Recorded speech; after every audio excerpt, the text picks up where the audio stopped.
Salam Indonesia, salam Nusantara dari Sabang sampai Merauke, dari Miangas sampai Pulau Rote. Tuhan Yesus memberkati, mantap. Dan izinkan saya menyampaikan makanan malam kita untuk rohani kita, 5 menit bersama dengan firman. Sebelumnya mari kita berdoa. Tuhan Yesus, kami bersyukur, kami mau menikmati segala hal-hal yang Kau berikan bagi kami. Kuasa Roh Kudus-Mu bagi kami. Dalam nama Yesus kami bersyukur dan berdoa. Haleluya. Amin. Puji nama Tuhan. Saya mau berpantun.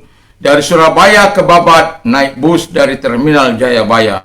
Kalau kita hidup bertobat, kuasa Tuhan selalu tersedia. Amin. Puji nama Tuhan. Puji nama Tuhan. Firman Allah saya ambil dalam Yohanes 16 ayat yang ke 8 sampai dengan ayat yang ke-11 demikian. Dan kalau ia datang, ia akan mengisahkan dunia akan dosa, kebenaran dan penghakiman. Akan dosa karena mereka tidak percaya kepadaku, akan kebenaran karena aku pergi kepada Bapa dan kamu tidak melihat aku lagi, akan penghakiman karena penguasa dunia ini telah dihukum.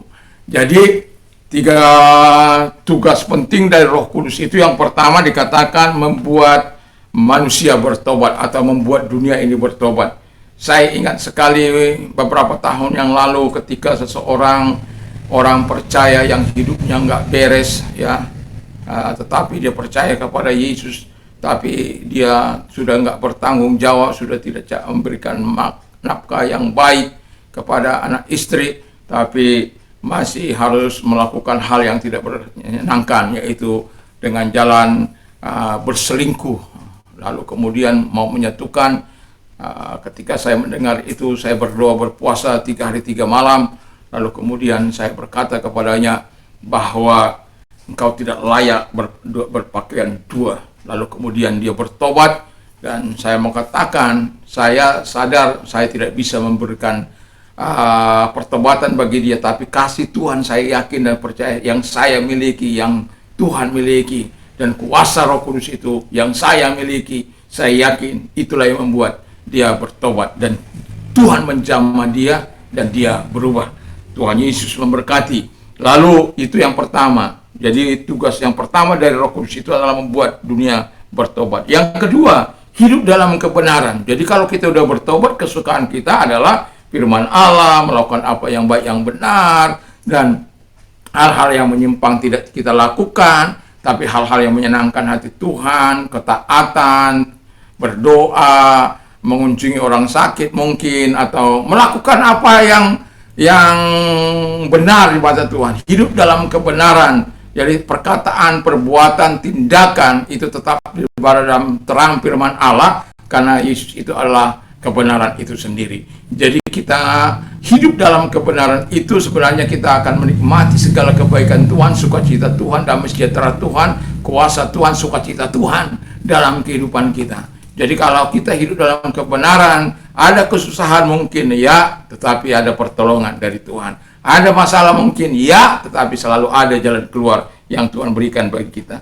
Lalu yang ketiga adalah tunjukkan kuasa Roh Kudus atas setan. Jadi jangan kau mau diperbudak oleh setan.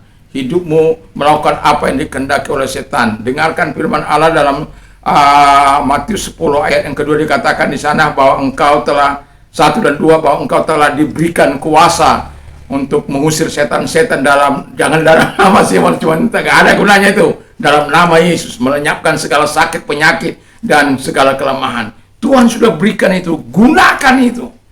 Tunjukkan bahwa engkau memiliki kuasa Roh Kudus untuk melenyapkan segala pekerjaan setan itu. Memang nggak mudah, tetapi saya mau katakan, mari kita terus berdoa kepada Tuhan. Mari kita terus menyerahkan diri. Mari kita terus hidup seturut dengan kehendak Allah.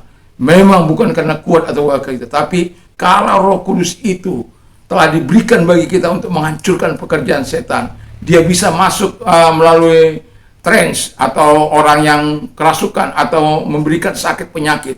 Percayalah bahwa kuasa Tuhan masih tetap ada. Percayalah, Yesus tidak pernah berubah dahulu, sekarang sampai selama-lamanya. Hiduplah terus bersama dengan Tuhan, supaya kuasa Roh Kudus yang luar biasa itu, tugas Roh Kudus itu kita nikmati selama umur hidup kita.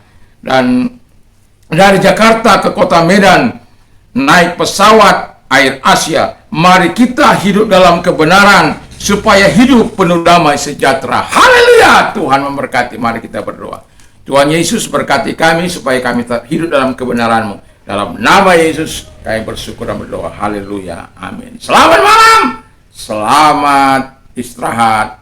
Tuhan Yesus memberkati. Mantap!